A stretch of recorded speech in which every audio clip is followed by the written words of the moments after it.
Comment a évolué l'enseignement des langues étrangères dans le temps? C'est le sujet de cette vidéo. Si vous n'êtes pas abonné à notre chaîne, vous pouvez vous abonner en cliquant sur la cloche pour activer les notifications afin de recevoir toutes les notifications relatives aux prochaines vidéos. Le cours d'aujourd'hui, ça va être un rappel, un approfondissement, voire un panorama sur les grands courants méthodologiques de l'enseignement du français langue étrangère. Tout d'abord, il est préférable de saisir le sens de la notion ou du concept de méthodologie. La première acception stipule que la partie de la didactique des langues qui s'intéresse aux méthodes d'enseignement, c'est-à-dire c'est une partie qui décortique toutes les méthodes d'enseignement qui puissent exister et en tirer les principes, les apports et les limites.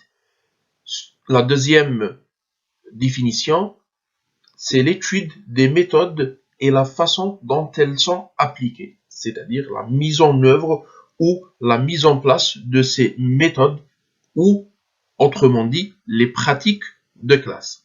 Selon Jean-Pierre Cuc et Isabelle Gruca dans leur ouvrage intitulé « Didactique du français langue étrangère et seconde », la méthodologie est un ensemble construit de procédés, de techniques, de méthodes, le tout articulé autour d'options et de discours théorisants ou théories d'origine diverses qui le sous-tendent.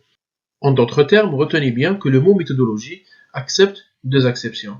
Premièrement, méthodologie désigne un ensemble de techniques, de procédés et de méthodes qui sont mises en œuvre par un enseignant lors de l'enseignement-apprentissage d'une langue, qu'elle soit maternelle ou étrangère.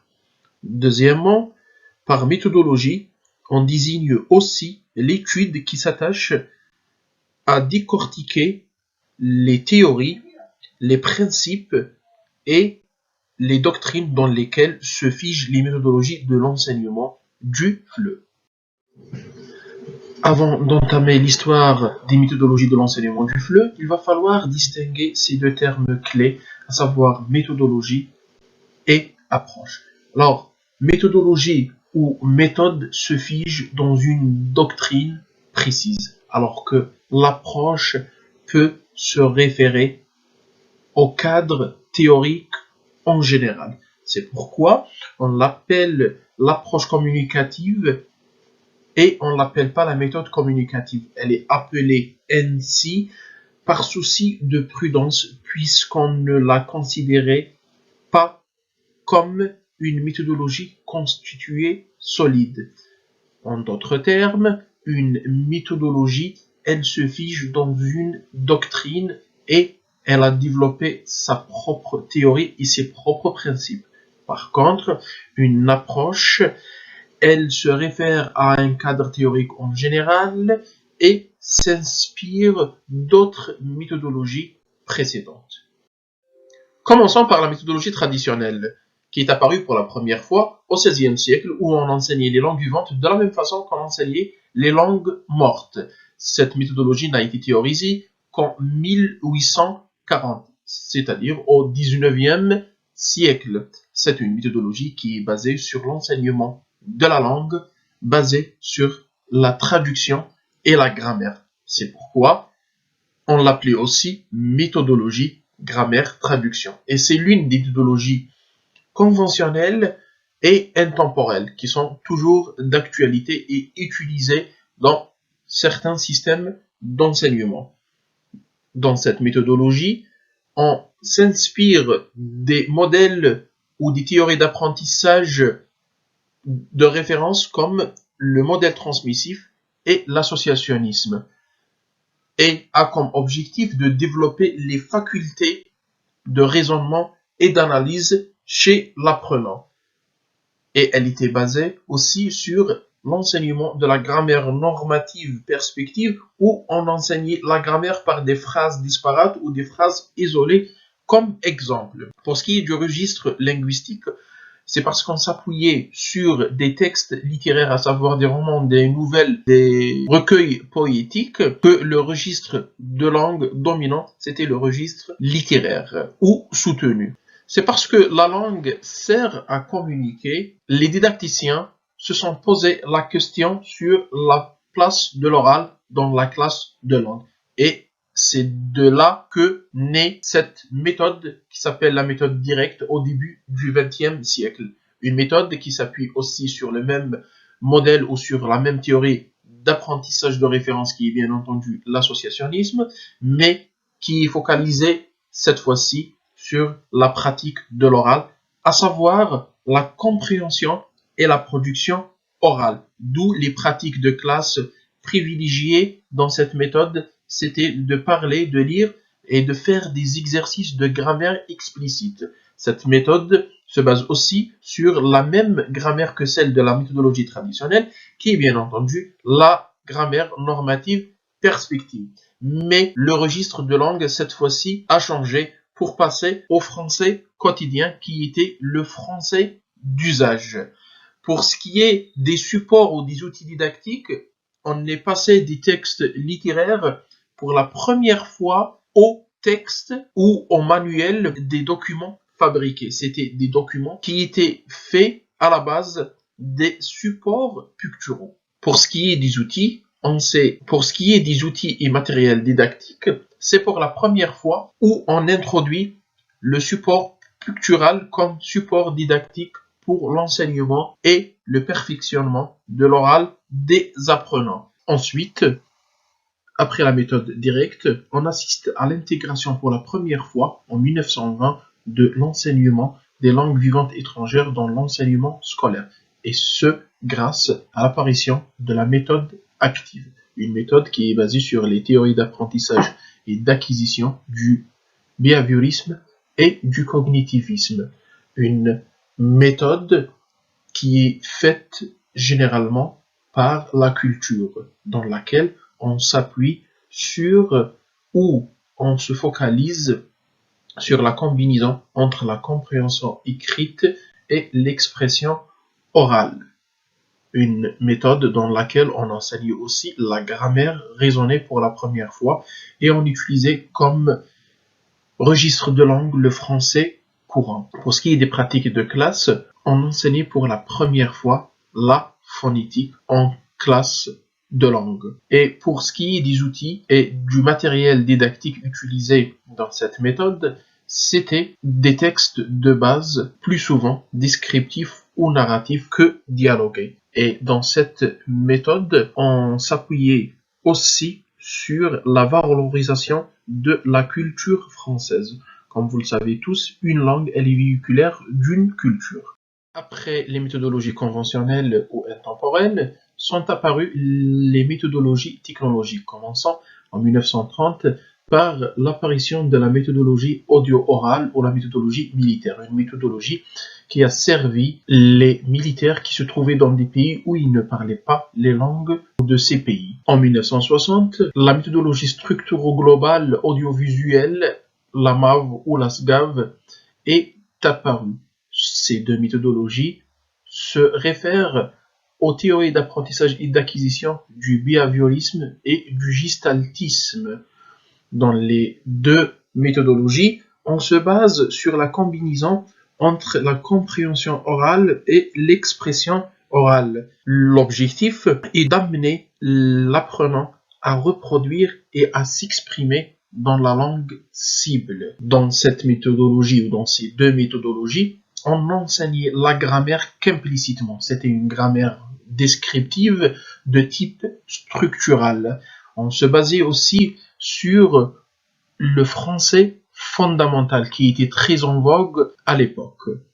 Pour ce qui est des pratiques de classe, les enseignants se basaient sur la mémorisation des dialogues, sur les exercices structuraux relevant de la linguistique structurale et sur des micro-conversations où les apprenants répétaient jusqu'à ce qu'ils apprenaient par cœur certaines expressions et formules. Cette fois-ci, dans les méthodologies technologiques, dans l'AMA où on se basait, où on s'appuyait sur les supports audio ou les supports oraux. Par contre, dans la méthodologie audiovisuel, on se basait sur des supports audiovisuels fabriqués, des bandes magnétiques et même des tableaux de feutre. Et dans ces deux méthodologies, on véhiculait la culture des Français à travers ces textes fabriqués. Après avoir vu les 5 méthodologies proprement constituées, nous passons maintenant à l'approche communicative. On l'appelle approche communicative par souci de prudence. Pourquoi? Parce que cette approche ne se fige pas dans une doctrine, mais elle puise dans les méthodologies précédentes. Cette méthodologie est apparue pour la première fois en 1970 jusqu'à 1970 en France. Une théorie ou une approche qui s'inspire de la théorie d'apprentissage et d'acquisition du constructivisme et sur la théorie de communication de Jacobson et de Hibbs. C'est une approche qui a beaucoup servi le développement et l'épanouissement de la langue française dans le monde. Une approche qui est basée sur la communication où on introduisait ou on se servait pour la première fois de tout type de documents, qu'ils soient écrits, oraux ou audiovisuels, mais pour la première fois, on recourt à ce qu'on appelle les documents authentiques. Des documents qui servaient à l'apprenant de s'informer et d'informer. Et c'est pour la première fois aussi où on se base sur les 4 aptitudes en faisant ce qu'on appelle la séparation des aptitudes par une juxtaposition variée entre la compréhension écrite, la compréhension orale, l'expression écrite et l'expression orale. Une approche dans laquelle on enseignait implicitement la grammaire notionnelle et fonctionnelle. Pour ce qui est du lexique qui a été utilisé ou auquel recouraient les enseignants qui adoptaient cette approche, c'était un lexique qui était lié aux besoins de la communication. Généralement, c'était le lexique fonctionnel. On se basait aussi dans les pratiques de classe sur les activités de communication, les jeux de rôle, l'exploitation des documents authentiques et sur aussi les dialogues. Cette approche utilisée comme outil ou favorisée comme outil didactique l'approche anthropologique à partir des documents authentiques comme on l'a déjà cité. Et même chose pour la culture où on faisait la promotion ou véhiculer la culture française à travers ces documents authentiques qui reflètent la vie réelle des Français. À l'aube du 3e millénaire, une nouvelle approche est entrée en lice. C'est l'approche ou la perspective actionnelle. Une perspective qui s'inspire des théories d'apprentissage et de l'acquisition, du socio-constructivisme et des intelligences multiples. Elle se base aussi sur la théorie de communication de l'interactionnisme communicatif. Cette approche se base sur les 4 aptitudes plus l'interaction verbale. Elle vise à créer une compétence plurilingue et pluriculturelle chez l'apprenant de la langue vivante ou de la langue étrangère, dans laquelle on enseignait la grammaire sémantique ou la grammaire textuelle. C'est pour la première fois où on s'éloigne de la grammaire phrastique. Elle utilisait le lexique fonctionnel qui est lié aux tâches à accomplir par l'apprenant. L'apprenant est amené aussi à réaliser des tâches suivant la pédagogie du projet. Dans cette approche, on favorisait et privilégiait les documents authentiques, surtout les documents qui se trouvaient sur Internet. Et Pour ce qui est de la culture, l'approche actionnelle, elle favorise et intègre pour la première fois l'approche interculturelle à partir des documents authentiques. Alors, c'était des documents aussi, et elle se base aussi sur des documents produits par les apprenants eux-mêmes dans le cadre de la réalisation de leurs tâches en vue d'apprendre ou de se perfectionner dans une langue vivante. Pour l'immense majorité des didacticiens, l'éclectisme est considéré comme une approche. Maintenant, il va falloir définir qu'est-ce que l'éclectisme. L'éclectisme est une approche pluriméthodologique ou éclectique, sans être un concept complètement nouveau en didactique des langues, et depuis les années 90 prôné dans l'enseignement-apprentissage des langues et des cultures étrangères. Ceci dit que l'éclectisme n'est pas nouveau, il date des années 90. Et pour certains didacticiens, il date des années 70, coïncidant avec l'apparition de l'approche communicative qui est considérée comme une approche éclectique. L'éclectisme est donc une approche à la fois pluriméthodologique, c'est-à-dire qui puise dans plusieurs méthodologies pour en faire une méthode. Elle est pluridisciplinaire, c'est-à-dire grâce à l'éclectisme, on peut enseigner le français dans d'autres domaines qu'on appelle domaines non linguistiques, les DNL.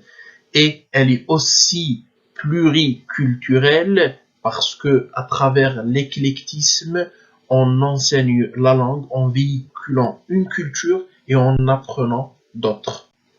Pour les candidats qui ne font pas la différence entre ce qu'est la didactique et ce qu'est la pédagogie, et d'autres qui prennent le premier terme pour synonyme du deuxième et vice-versa, il faut juste retenir cette petite et courte définition qui sépare le bon grain de l'ivraie de cette dichotomie distincte didactique-pédagogie.